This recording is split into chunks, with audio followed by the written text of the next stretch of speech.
A literatura infanto-juvenil é a porta de entrada para o mundo da leitura. Mas engana-se quem pensa que literatura nessa faixa etária é só entretenimento.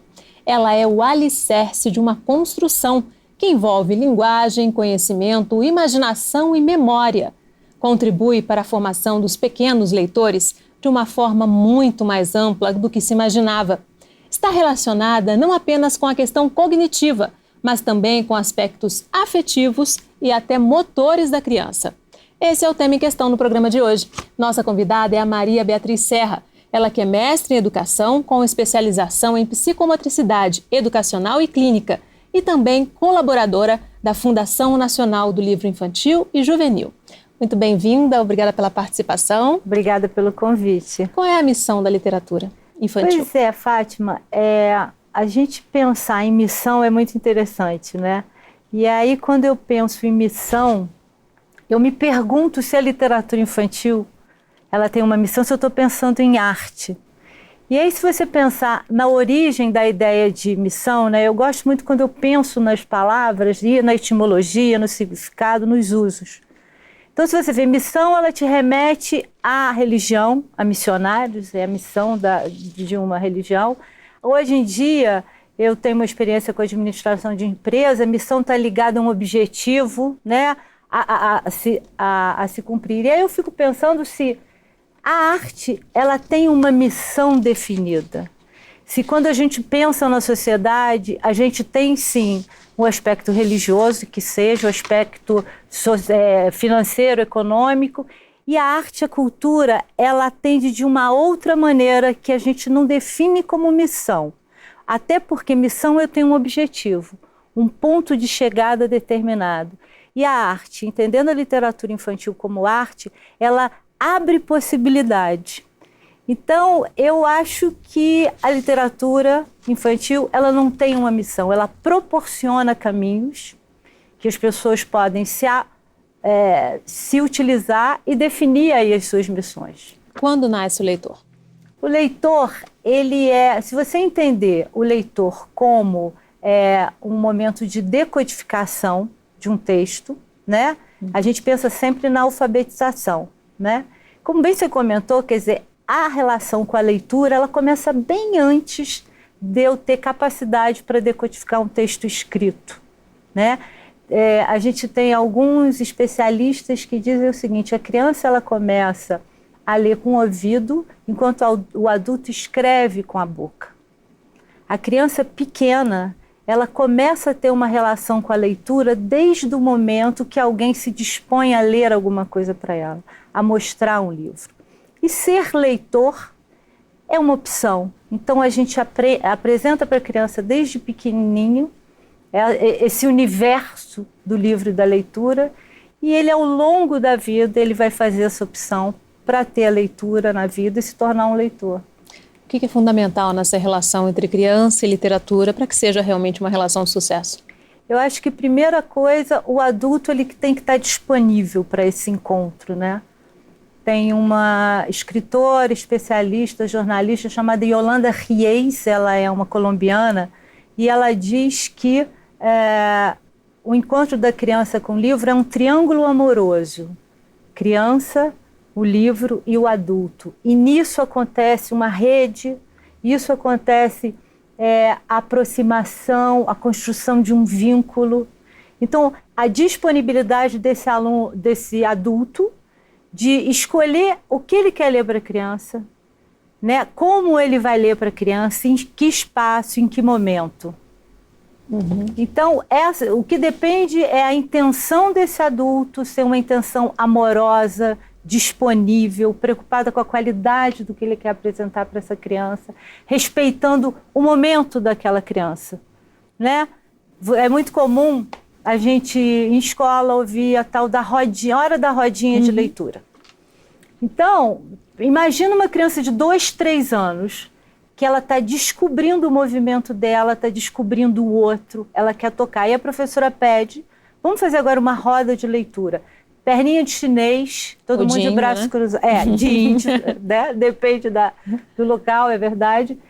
E aí, de repente, a criança aí toca, a professora começa a ler, E a professora fica incomodada porque as crianças não estão prestando atenção. Será que é essa maneira? Será que se essa professora ou esse adulto, em qualquer outro espaço onde existam crianças, não sentar no chão? Essa criança, ela quer tocar nesse livro, né? Então, eu exigir da criança algo mais do que aquele momento ela é capaz de dar, eu posso não construir uma relação bacana. Entendeu? Então, estar atento, estar disponível, olhando que momento é aquele da criança, né? Que não é só de esperar um momento de crescer, tem alguma coisa acontecendo ali, tem uma maneira de escutar. Você até costuma dizer, eu li na sua tese, né, os elementos fundamentais, né, o afeto, a linguagem, a imaginação e a memória.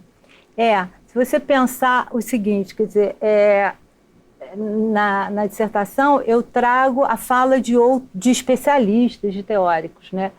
E aí você pensa o seguinte, você tocou agora na dissertação, eu fiz uma entrevista com autores de literatura infantil.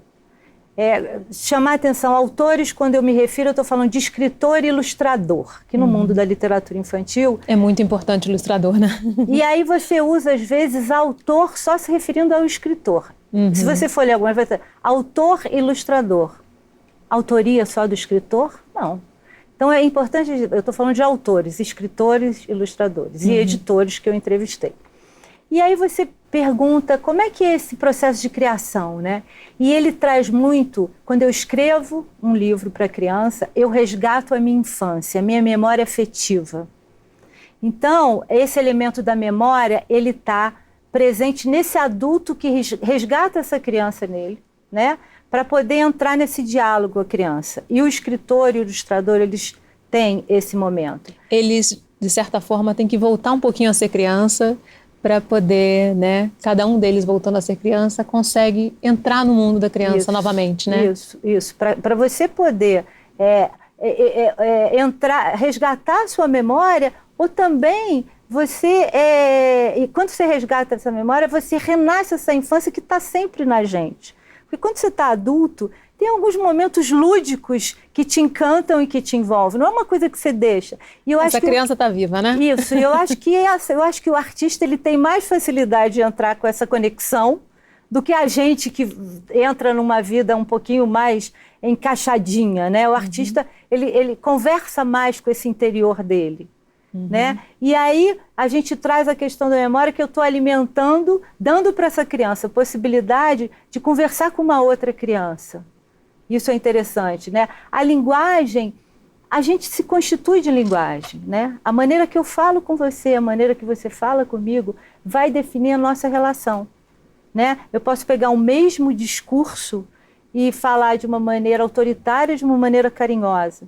Então, a linguagem a ser usada, que constitui o sujeito, que constitui a relação, e que a gente constitui essa linguagem. Então, olhar a maneira que é dito é importante, como é dito, em que momento. Afetividade, você está ali, a relação, é a intenção, a atenção que eu dou, a disponibilidade que eu dou para o outro. Então, a gente vê que esses elementos, que falar de livro para criança, é falar desse triângulo amoroso que tem que envolver tudo isso. O adulto tem que pensar nisso tudo. Qual é o papel da literatura, então, na formação da criança, dessa forma mais ampla? Pois é. Tem algumas pessoas, né? Antônio Cândido, ele tem um texto chamado Direito à Literatura, onde ele diz que todos temos direito ao contato com a literatura, e que isso é importante porque isso desenvolve o aspecto sensível do ser humano. E como alimentação, não tem uma música do Cazuza, né? Quer dizer, a gente quer alimento e arte. Do Titãs, né? Do Titãs, a gente não quer só comida, a gente quer comida, diversão e arte. Pois é, a arte ela está ali presente. Titãs, desculpa. Então, a literatura ela está presente na vida da gente. Se você pensar o seguinte, nós somos seres bioculturais, né? Você tem uma carga genética, você aprende a andar, se alimentar. Só que você tem também a dimensão da cultura. Eu preciso aprender a ser humano, né? Eu preciso aprender a me relacionar com o outro. Então, a literatura ela fala a esse aspecto sensível que está dentro desse aspecto cultural que forma esse humano. A literatura, ela te possibilita você entrar em contato com o seu mundo interior, com o mundo interior do outro e o que circunda esse mundo. Para você ter uma ideia, quer dizer, eu estou terminando de dar um curso para agente de saúde comunitário e a gente, aqui em Petrópolis, e a gente pensou em práticas para serem desenvolvidas no posto de saúde pelos agentes de saúde. E elas levaram a possibilidade de ler com as mães. E alguém da equipe disse assim, olha, mas é importante você trazer alguma coisa muito prática do empoderamento da mulher. E a gente conversou o quanto que, quando eu estou lendo literatura para uma criança, para um adulto, eu estou trazendo algumas questões sem necessariamente expor a individualidade dessa pessoa. Então, a literatura, ela colabora com a constituição desse sujeito, em que esse sujeito experimenta através da fantasia, através da palavra do outro, outras situações que ele imaginou, que ele não viveu e que ele está aprendendo e se fortalecendo.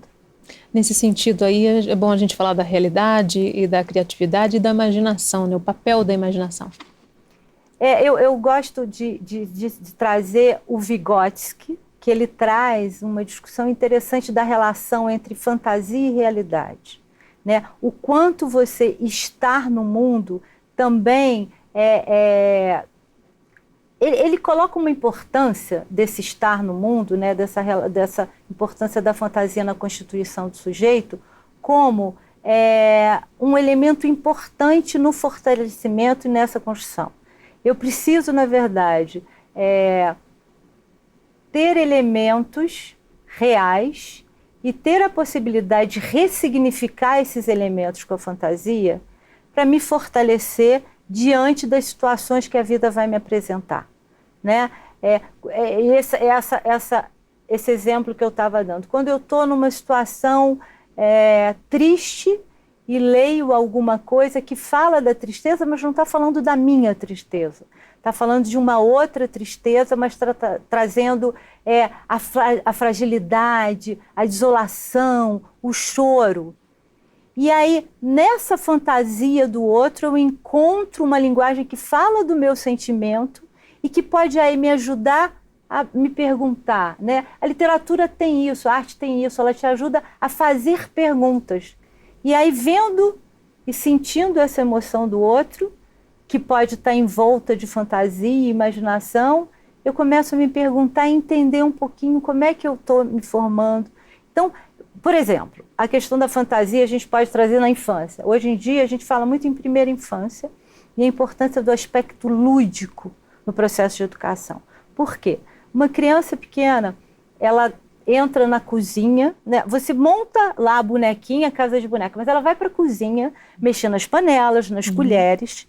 Então ela pega tudo aquilo. Adora umas caixas, né? Adora caixas. O que ela faz com aquilo? Ela ressignifica, ela traz elementos que ela escuta, que ela observa, ela usa aquilo de uma outra maneira e aí depois, em algum momento, aquilo incorporou, ela assimilou aquele objeto junto com a fantasia dela e aquilo fortalece e ela retorna para a vida. Então, aí, um pouco mais velha, a mãe vai estar na cozinha ou alguma outra pessoa e ela vai ter já uma intimidade com aquela panela, com aquela colher, que foi um elemento da fantasia dela. Então, a gente sonha, né? A gente gosta de narrativa, isso faz bem. O ser humano é constituído de histórias, de fantasias. Então, a gente precisa sempre ter esse espaço, essa possibilidade de criar. Vamos falar um pouquinho, então, sobre a importância da literatura, da contação de histórias, na formação do aspecto não só do cognitivo, como você está falando, mas também do motor, que é isso que me chamou muita atenção, né, na tua tese. Então, deixa eu te explicar. Na verdade, essa questão da motricidade, né, aí eu queria só contar para você como é que isso acontece, né, como é que eu percebo isso. Na minha formação pessoal e profissional, eu tive a medicina e a literatura e educação, de pai e de mãe. Trabalhei com literatura, com projeto e administrei um hospital. Mas nunca larguei a educação. E aí era um movimento entre ciência e arte. E aí eu vou estudar Educação em Ciências da Saúde e vou fazer uma pós em Psicomotricidade. Trabalhei num projeto chamado Meu Livro, Meu Companheiro, que a gente levava livro para os hospitais de pediatria. Sempre essa coisa acontecendo e eu participando de projetos. Quando eu vou para a psicomotricidade, eu olho o desenvolvimento infantil e a psicomotricidade ela chama atenção para a nossa formação resultante de aspectos motores, afetivos e cognitivos. E esse movimento, esse motor, ele está ligado à minha emoção, né? A maneira que eu me movimento, a maneira que eu descubro a minha individualidade, o meu corpo, a maneira que eu troco e falo dele, né? É interessante, por exemplo, você observa algumas crianças que são estabanadas, que largam coisas, e aí se você parar para olhar como essa criança começou a engatinhar, começou a andar. Então esse movimento está ligado a essa formação afetiva e cognitiva. Então se você pensar nesse momento que eu te falei da rodinha de leitura, em que a gente vem com um modelo de uma criança mais velha que já está acostumada a controlar o seu movimento e o seu corpo. E trago isso para a educação infantil, né? Eu vou ter problema, porque eu vou brigar com essa criança de 3 anos, porque ela não vai ter condição de ficar quieta prestando atenção na história. Então eu estou impondo alguma coisa. Quando eu ofereço para essa criança, coloco os livros no chão e deixo ela fazer de chapéu. A criança pequenininha, menor de 1 ano, você abre um livro, ela quer entrar naquele livro, ela não tem essa diferença. Então, nesse momento, ela vai descobrindo os limites do corpo dela, esse objeto que eu posso abrir, botar na cabeça, sentar em cima. Criança pequena adora pegar o livro, botar debaixo do braço, mesmo sem saber ler, e fica andando com o livro de um lado para o outro. Ela traz, então assim, esse corpo, você olha para o desenvolvimento infantil, entendendo o movimento e a motricidade como um elemento importante, e traga o elemento livro na sua carga de cultura, na sua carga de objeto, com várias potencialidades, eu colaboro com mais um elemento para a criança se descobrir e descobrir o mundo em torno. Então, esse é incluir o movimento e dar importância dele, não só no aprender a andar, né, do empurrar, do levantar, enfim, entendendo o movimento como uma expressão maior, né, o movimento como também determinante na minha relação com o outro, na relação com o meu corpo, na descoberta do espaço. Então, nesse momento, esse objeto, livro, esse objeto que traz cultura, que traz fantasia, ele me ajuda a estar me descobrindo, ele ajuda essa criança nesse movimento dele, que é mais do que aprender só a caminhar. Ok, nós vamos fazer um rápido intervalo. No próximo bloco, a gente continua falando sobre literatura infanto-juvenil. Em Questão volta em instantes. Até já!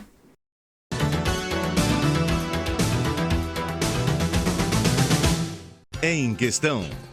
Oferecimento Viterbo Estofados. Nossos móveis, seu estilo. Em Questão.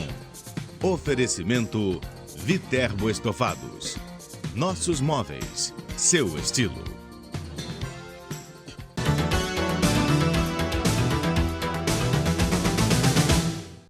O Em Questão está de volta falando sobre literatura infanto-juvenil. Nossa convidada é a Maria Beatriz Serra. Ela que é mestre em educação, com especialização em psicomotricidade educacional e clínica e também colaboradora da Fundação Nacional do Livro Infantil e Juvenil.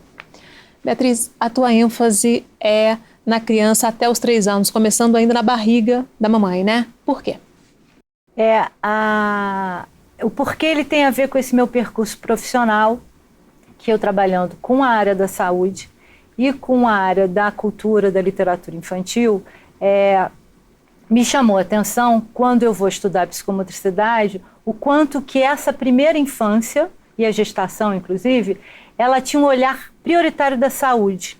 E começa uma discussão no mundo e no Brasil de um aspecto cultural também desse momento, educacional, né? Começam algumas pesquisas demonstrando que a mãe, né, ela, durante a gestação, se ela canta, se ela fala, se ela lê, de alguma forma esse bebê está entrando em contato com essa sonoridade, né? Aí a criança nasce, quando você está dando banho, você canta, quando você vai alimentar essa criança, você traz uma parlenda, uma cantiga. E é interessante, se você vai para a literatura, ela começa na tradição oral. Essa voz cantada, né, quer dizer, ao longo da história do homem, que ela começa a ser registrada. Então, se você pensar na vida que começa com essa voz materna, com essa voz afetuosa, e a literatura infantil também tem esse momento. Então, você para e começa a entender essa primeira infância como não um momento apenas de espera para o crescimento, né? Eu tenho que cuidar da alimentação, está crescendo, como é que está a questão do xixi e do cocô, está amamentando? Tem mais alguma coisa aí. E a ciência mostrou isso, né? Quer dizer, isso abriu uma porta, que é a psicanálise, que é a psicologia. Assim, então, essa criança ela está construindo afeto, ela está construindo relação. E a literatura, se ele tem esse papel na nossa vida, se a narrativa tem, ele pode ser incorporado a esse primeiro momento, né? Dessa atenção, uma maneira a mais de você dar atenção para essa criança, desse adulto resgatar essa questão lúdica, porque é interessante também, tem muito adulto que tem dificuldade de sentar e ficar brincando com a criança pequena.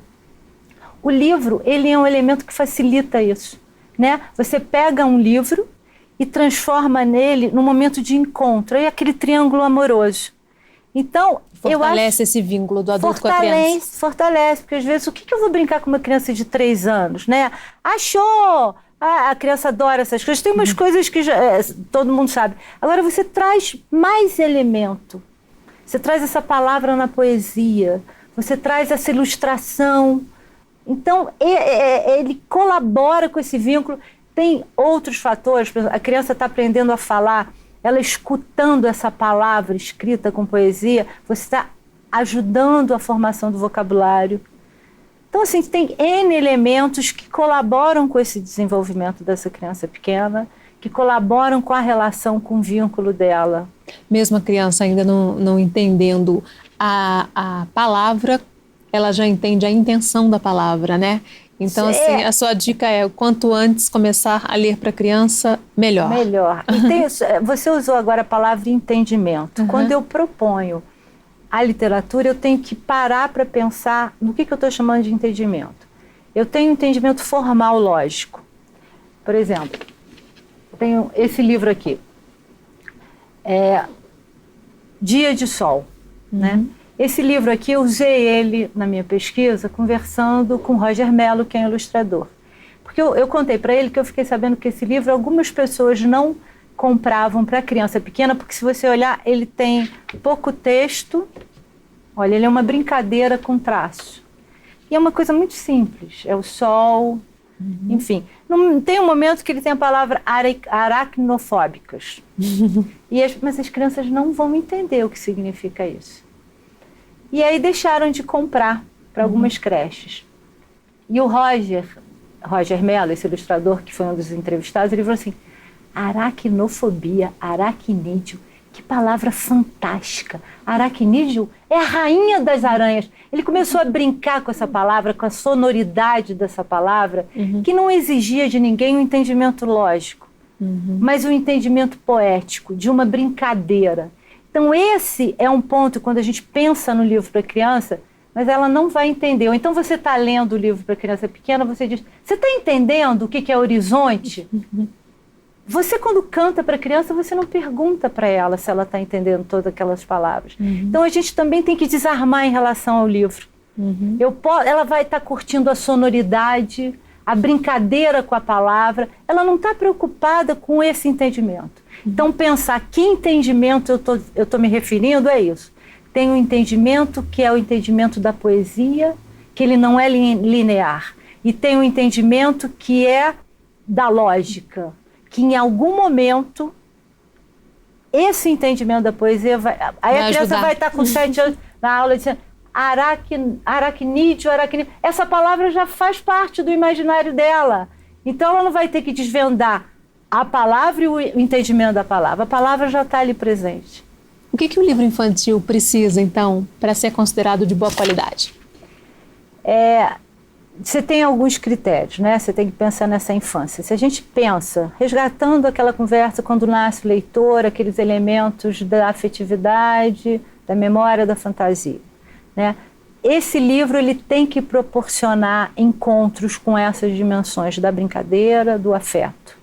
Ele tem que ser um objeto que ele tenha sido cuidado, né? Tem uma coisa interessante quando você conversa com escritores, ilustradores, e aí eu vou usar o crivo de qualidade.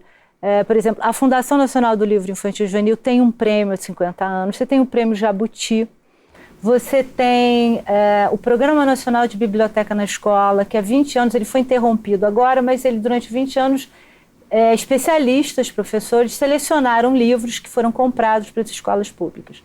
Então, quando a gente fala do que é um bom livro, a gente tem uma referência e um critério, né, em que ele pensa na ilustração desse livro, ele pensa no texto escrito, ele pensa no objeto, né, quer dizer, no designer desse livro, como é que ele está contando essa história, se a relação imagem e palavra escrita, elas dialogam, você não tem só a ilustração representando alguma coisa do texto. Mas é interessante, tem alguns livros com pouco texto e imagem, que se eu ler para você e não mostrar, você não vai completar o sentido, porque você precisa estar vendo a imagem. E é interessante o seguinte, quando a gente fala de criança pequenininha, você chega numa livraria e diz assim, eu quero comprar um livro para criança de 2 anos. A tendência é um livro brinquedo, que são esses livros que tem alguma coisa com uma coisa sonora, alguma coisa tátil, né? O livro de pano e o livro de plástico. Porque a gente está pensando nessa infância, né? Em que ela tem uma questão do concreto, ela está aprendendo a falar, a andar, a experimentar. Tem também com textura, né? Com textura e tal. E aí o que acontece? Alguns desses livros pecam em relação à questão estética. Se eu estou pensando da estética na dimensão da imagem, da palavra e da poesia. Às vezes o livro é muito bacana, você chega na livraria, que livros caros, né, que eles têm capa dura, tem uma preocupação com essa borda que a criança... Para não machucar, né? Isso aqui corta, né? Então ela fica... Então ela pensa na dimensão da forma, sem pensar forma e conteúdo como um resultado estético e poético interessante. Então a gente tem que tomar muito cuidado, se a gente vai por pensar, criança pequena, cuidado e tal. Então aí eu convido as pessoas a pensar o seguinte, vamos pensar nesse momento com a presença de um adulto. Tudo bem, o livro de pano e de plástico, você pode dar para a criança sozinha porque ela vai botar na boca. Geralmente, livro de pano, ele vira cobertor de boneca depois de um tempo. Porque, em geral, a maioria dos livros, eles não têm esse contato, esse cuidado com o conteúdo. Então, quando a gente pensa nessa criança, encontrando o livro com a presença do adulto, aí eu posso ir embora numa série. Por exemplo, tem esse livro aqui do Roger Mello, A Flor do Lado de Lá. É um livro sem texto. É interessante que o livro sem palavra escrita tem muito adulto que teme. Por quê? Porque eu vou sentar com uma criança e não vou ser mais aquele guiado que sabe pelo tudo. texto. Então eu vou estar junto com ela numa descoberta em que o meu conhecimento ele não é superior ao que a criança tem possibilidade de fazer. Então aí ele vai contando uma história, ele brinca, você vê, ele tem a ilustração sem cor, com cor. E aí, se você olhar, a gente vai ter histórias diferentes. Então é bacana porque aí você cria uma conversa entre o adulto e a criança. Né? Você tem algumas coisas, por exemplo, essa coisa do entendimento da lógica, que a gente estava falando, que tem da poesia. Por exemplo, criança pequena adora contar. Você vai encontrar vários livros onde vai estar lá 1 patinho, 2 patinhos, 3 patinhos. Eu tenho maneiras de fazer isso. Eu posso fazer isso com cuidado, com poesia. E esse aqui é um exemplo, por exemplo. A Numeralha, Poema para Contar. Ela traz os números, mas ela não está preocupada em estar passando um conhecimento, de um matemática. conceito. Isso. Ela está brincando com o número, com a ilustração. O número está presente, mas ele não tem alguma coisa que, assim, a intenção. Por isso que quando a gente falou sobre missão, isso compromete, porque o que eu aprendo com a literatura é alguma coisa que eu não posso avaliar com uma prova escolar. E literatura infantil, ela está muito relacionada à escola. Então eu tenho que separar esse tipo de entendimento, esse tipo de conhecimento. E a criança pequenininha, ela ainda não está sobre essa guarda escolar, ela tem outras dimensões, então ela tem um espaço de liberdade maior, que devia ser garantido mais tarde também. Então, você dá cursos para agentes de saúde, né? De capacitação. Como é que funciona? Na verdade, qual foi? Eu acho que esse curso, eu gosto muito dele porque foi um resultado dessa questão da minha convivência com a área da saúde, com a área da educação e cultura. Hoje você tem muitas escolas que as crianças pequenas levam livros para casa. Em algumas regiões, essas famílias não têm a presença do livro dentro de casa, né? Então eu já viajei o Brasil inteiro implantando biblioteca, falando sobre livro na escola, livro com a criança.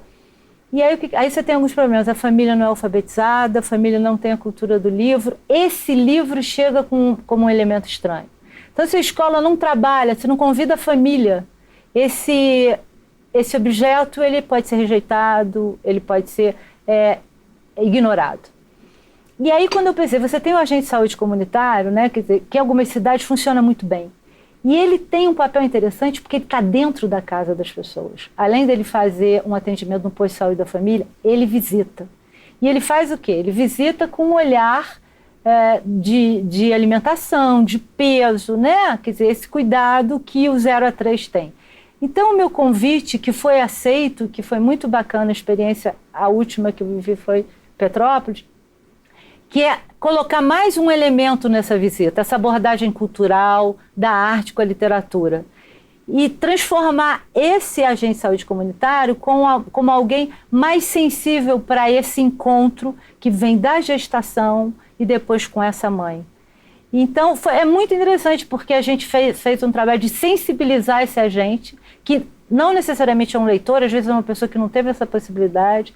Então, a gente resgata a memória afetiva dele, que teve ou não um livro, e aí a gente lê muita coisa, a gente conhece, e aí eles criaram um projeto para os seus postos. Nesse momento, alguns postos aceitaram, outros não, ainda está em desenvolvimento. Mas esse é mais um elemento, porque a escola manda o livro para casa e esse objeto já vai fazer algum sentido, se a gente esteve nessa casa e levou um livro.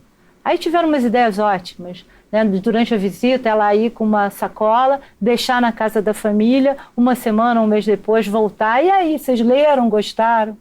E você também faz esse trabalho de capacitação com professores, né? Nossos professores leem pouco, né? É verdade. A gente, essa trilha da educação é minha, quer dizer, 30 anos atrás, quando me formei em pedagogia, a faculdade de pedagogia, a faculdade de letras e a faculdade de biblioteconomia, elas ainda não têm a literatura infantil e a biblioteca da escola como uma disciplina obrigatória. Você entra na faculdade de pedagogia, você tem algumas, isso em geral, isso no Brasil, universidade particular e pública. Primeiro que a literatura infantil, para a literatura, ela ainda é um pouco renegada. Até por desconhecimento, porque a literatura infantil, quem se aventurar vai descobrir alguma coisa que talvez nos cânones da literatura você não encontre. Mas ela, no meio acadêmico, ela ainda não tem o devido espaço. E aí o professor chega... Então, ele não tem na formação dele contato com essa literatura, a possibilidade de se formar um leitor. Aí chega na escola, exigem que ele forme leitores. Como é que alguém que não é leitor vai formar um leitor? Você precisa de cumplicidade. A criança precisa acreditar em você quando você chega e fala assim, gente, eu li um livro ontem que eu fiquei deslumbrada. Ou então, quando ela começa... Quando é um professor leitor, ele lê um capítulo, aí deixa aquele suspense, entendeu? Ele não faz prova para avaliar o entendimento da lógica. Ele cria ali um outro contato, ele emociona a criança. Mas nem todos têm essa oportunidade na faculdade ou na sua vida familiar. Então a escola cobre alguma coisa que a universidade não cobre. Então a formação do professor, ela ainda é deficitária nesse sentido. E como quebrar esse ciclo vicioso, já que, infelizmente, o Brasil ainda não é um país de leitores mesmo, né? Então o pai não leu e aí acaba que o filho também não lê. Como é que a gente quebra esse ciclo?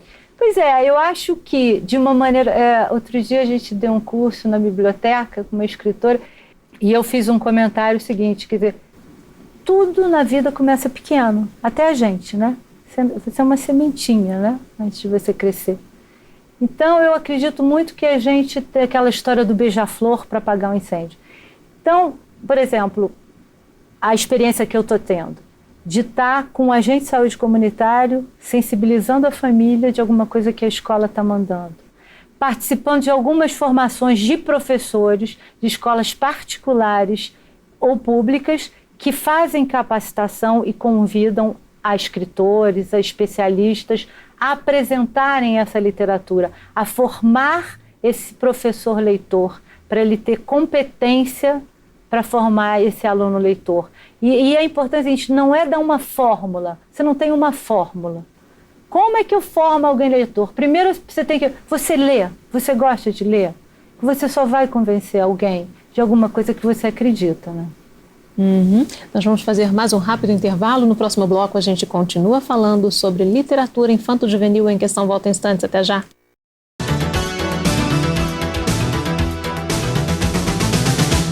Em questão. Oferecimento Viterbo Estofados. Nossos móveis, seu estilo. Em questão.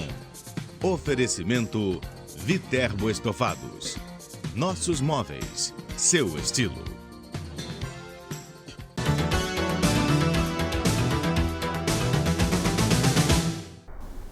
O Em Questão está de volta falando sobre literatura infanto-juvenil. Nossa convidada é a Maria Beatriz Serra, ela que é mestre em educação, com especialização em psicomotricidade educacional e clínica e também colaboradora da Fundação Nacional do Livro Infantil e Juvenil. Como seduzir esses pequenos leitores diante de um mundo hoje com tantos atrativos, né, como a internet, como os videogames, né, os jogos eletrônicos de uma forma geral, que tem tantas luzes, tanto movimento?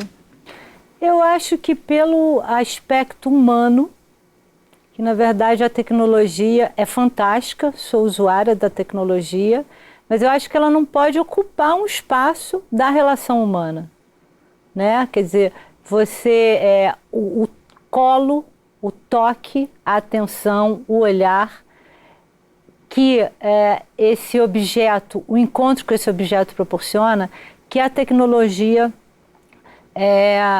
ainda não tem calor, né? Ainda não proporciona isso. Mas, se a gente pensar o seguinte, e aí tem essa maneira de encarar essa infância. Se eu entendo, na década de 70 você teve a televisão, né? Que era assim, não, meu filho não vai ver televisão, ou então virava babá eletrônica que deixava. Então é a maneira de você encarar essa tecnologia. Se ela vai ocupar todos os seus espaços, se ela suporta resolver todas as suas questões. E eu entendo que o ser humano tem muito mais questões do que a tecnologia tem apresentado solução. A gente vê sim, tem um texto da Marina Colasanti, inclusive, num jornalzinho da Fundação do Livro, onde ela conta uma experiência que ela entrou num restaurante e viu a mãe resolvendo a bagunça da criança com um tablet, né? E o quanto, naquele momento, a criança podia estar sendo incorporada nessa conversa e ela, de repente, ela é separada e fica sozinha. O quanto eu não estou investindo nessa relação, né? O quanto esse tablet, esse celular... E tem uma pesquisa inglesa que ela diz o seguinte, em geral a gente olha a criança no computador e fica orgulhosa. Olha como meu filho é inteligente, né? Só que se você olhar com atenção, a arquitetura daquele software, ele não necessariamente foi feito, claro que tem alguns que sim, para estimular a criatividade, a crítica daquela criança. Então, às vezes, ele foi feito para estar hipnotizando aquela criança, não está fazendo ela ser crítica. Então, é a presença do adulto que tem que estar mediando isso, né? E a gente não tem que encarar como competidor, eu acho que é isso. Quer dizer, você tem alguma... Outro dia eu escutei no rádio uma coisa interessante, assim, hoje em dia, até hoje você tem tesoura, o que substituiu a tesoura? Né? Você tem o garfo e a faca, são coisas muito antigas. Então, assim, esse espaço do livro, ele não tem que competir com a tecnologia. Tem algumas coisas que ler na internet é mais interessante num tablet. Mas o livro é aquela história, você está numa situação, acaba a luz, com uma vela e com um livro você pode continuar se distraindo. Com a tecnologia você ainda depende da bateria, né? Como estimular uma criança já um pouquinho mais crescida que não tem gosto nenhum pela leitura, não foi despertada ainda? Eu acho que era um pouco aquilo que a gente estava falando do professor leitor. Se eu, como adulto, acredito nisso, acredito que ler é gostoso, que ler me desafia, se eu gosto de escolher livros, eu entendo que a criança ela é afetada por isso. Eu acho que é no contato com esse universo da leitura. Porque assim, você não tem que ir pelo caminho da escola, você não está ensinando alguém a gostar de alguma coisa, né? Você tem que motivar essa criança lendo com ela e não cobrando dela um entendimento lógico. Tem uma coisa interessante, o Daniel Pennac, ele tem um livro chamado Como um Romance, que é Os Direitos do Leitor. Ele diz o seguinte: eu posso ler um livro de trás para frente, eu posso parar no meio, eu posso não gostar, eu posso recomeçar. Então, se eu lembrar disso, quando eu estiver apresentando para a criança esse livro, talvez eu tenha sucesso. E talvez outra coisa, a minha expectativa é que aquele seja o momento, talvez eu tenha que romper. Existem algumas crianças que conviveram com o universo do livro da leitura e depois, e não eram leitores, não eram vorazes, não iam para as livrarias e pediam: mãe, me dá um livro, pelo amor de Deus. Mas teve alguém contando, aí quando chega com 20 anos disso, porque eu já tenho aluno, tenho um filho mais velho, que não era leitor e agora mais velho, formado, ele pega um livro. E eu vou dizer que ele foi uma das pessoas, por acaso, meu filho, né, que chegou e me propôs: vamos levar um livro para um posto de saúde para as crianças? Então ele, na memória dele, ele teve isso. Então, assim, eu acho que a gente tem que baixar a expectativa e tentar fazer essa sedução sem cobrança. Sem que aquilo vire uma obrigação, né? Sem que aquela leitura vire uma obrigação. Tem que ser o prazer mesmo. Tem que ser o prazer. A gente tem que descolar o olhar da literatura infantil da escola. A escola tem a sua função na construção do conhecimento, né? Mas literatura infantil tem um outro espaço na vida da gente, que não está ligado à faixa etária e não está ligado ao entendimento lógico e conhecimento das coisas. É o aspecto do sensível. É uma outra questão que eu acho que a gente precisa aprender mais sobre isso. Voltando à questão da internet, como tornar essa internet uma colaboradora da literatura? Eu acho que você transitando bem nos dois universos, né? Você tem uma discussão hoje em dia se você tem o livro digital infantil. Eu tive na Flip, em Paraty, participei de uma discussão interessante, porque o livro infantil ele ainda está no espaço do game. Ele ainda tem essa proposta de... Ele é um jogo. O que hoje é um livro de literatura digital? Ele é um filme, ele traz animação, então ele ainda não está resolvido, né? Então, se você pensar como os dois universos podem transitar, por exemplo, ontem por acaso assisti um programa de televisão que a menina é uma escritora e ela estava resgatando uma máquina de escrever. Ela é escritora e leva para as crianças, quando encontra as crianças, uma máquina de escrever. E as crianças ficam extasiadas de datilografar e ver aquela folha saindo, não precisar aguardar a impressão, né? E, enfim, e ela estava contando, eu quando estou com essa máquina de escrever, produzindo meu livro, eu posso ter um computador ao meu lado, onde eu vou lá linkar o que me der curiosidade, o que eu precisar saber.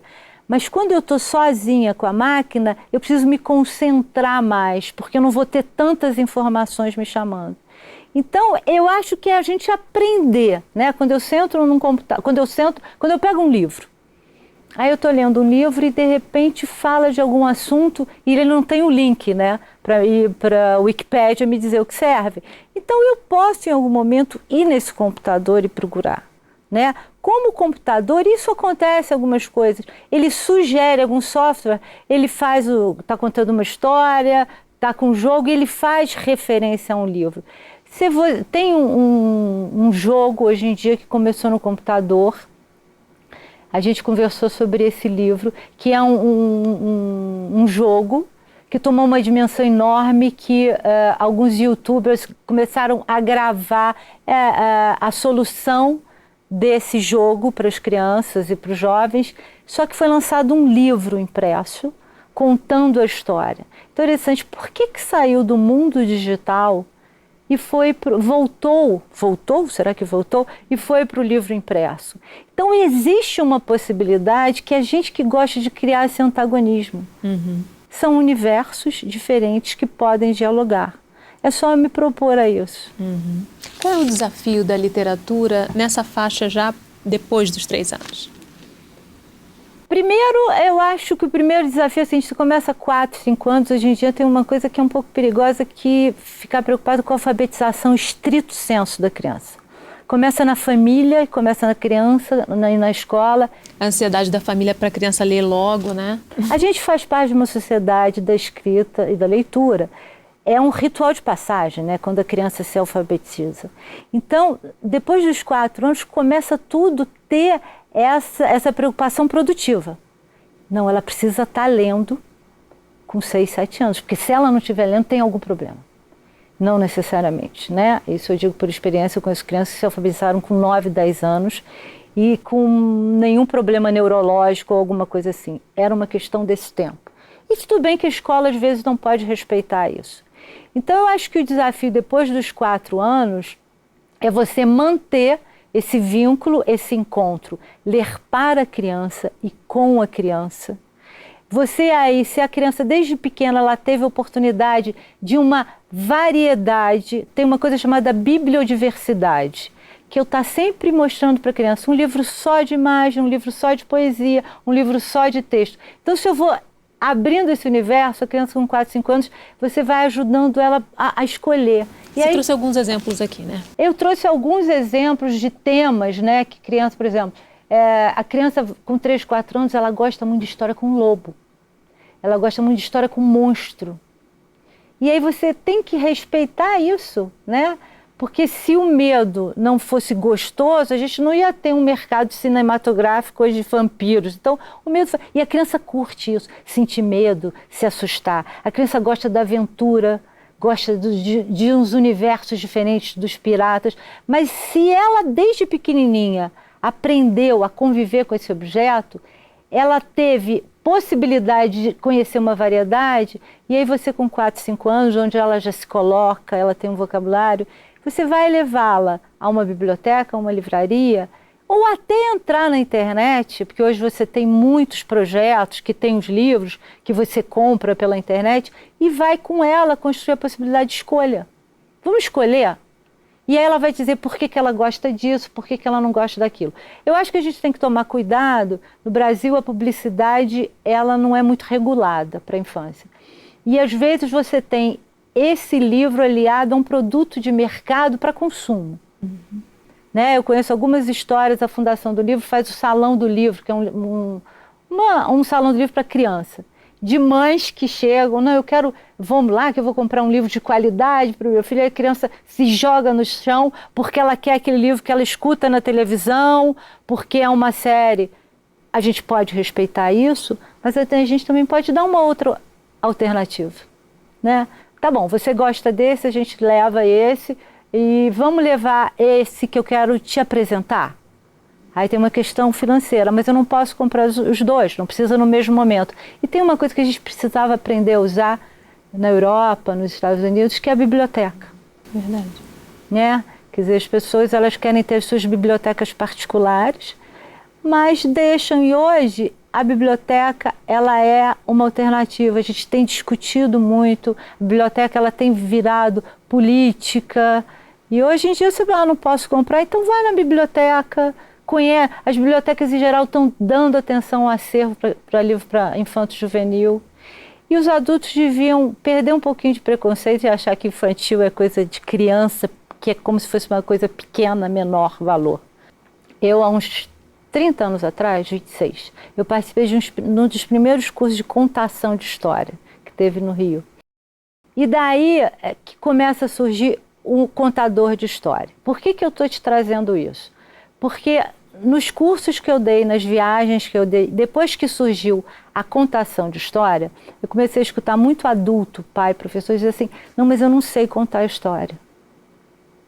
Aí você pergunta, mas por quê? Porque, de repente, contar história virou um modelo. Eu preciso ter a ênfase, eu decoro a história e eu preciso, eu não posso ler essa história. E aí o que acontece? Quem é inibido, então não necessariamente você tem que ter só os momentos de contação de história. Você pode ter uma leitura de história emocionada junto com a criança. Porque se você pega o livro e ele está te envolvendo, aquela palavra, aquela ilustração vai sim sensibilizar essa criança. E eu acho que são dois momentos diferentes. Você tem um momento da leitura, que é aquele momento da criança, do adulto, do livro, um momento mais tranquilo. E você tem um momento da contação de história, que é bacana, que eu trago um chapéu, que eu trago uma capa, que eu faço uma voz diferente. E eu também posso ter um momento de ler essa história. E a criança pequena, ela não necessita só de um ou só de outro. Os dois, se forem verdadeiros, você vai ficar surpresa de que você vai sentar ao lado de uma criança de 3 anos e ela vai se encantar quando você lê uma poesia. Porque ela não está atrás da compreensão lógica da palavra, ela está curtindo a tua atenção, a tua voz. A presença, né? O pai ou a mãe, o adulto, ele tem que estar presente ali, né? Nesse momento, se entregar àquele momento. Isso. Teve uma reportagem com essa questão de primeira infância, de uma mãe que ela botou na porta do filho assim, só pode entrar sem celular. Porque quando ela chega em casa, se ela entrar com o celular vai tocar, ela vai ficar curiosa, em algum momento vai querer ver o que está acontecendo, uma mensagem. Então ela deixa para ela se envolver, estar presente. Então a questão da tecnologia, a gente tem que cuidar na nossa relação. Uhum. Nosso tempo está terminando. Sua última dica para os pais, também para os professores, principalmente nessa primeira infância aí. Eu queria deixar um convite. Quando eu falo de livro, as pessoas trazem a questão financeira. Então, assim, vamos conhecer as bibliotecas das universidades, as bibliotecas públicas, e convidar os adultos a conhecerem um pouquinho mais da literatura infantil brasileira, que a gente tem muita coisa bacana, que vocês vão se surpreender. E aí vocês conhecendo esse livro, vocês vão ter vontade de criar esse espaço de encontro com a criança. Rapidamente eu li no seu texto que você falava que o professor tem que ler o livro antes de contar para a criança. Ele não pode nunca indicar um livro que ele não leu, né? Você não convence, você está cobrando, né? Você está impondo. É descoberta, é encontro e descoberta. Tá certo. Infelizmente, nosso tempo terminou. Agradeço muitíssimo a sua participação, Maria Beatriz. Agradeço muito o convite. E a gente tem um encontro marcado no próximo Em Questão. Espero você. Até lá.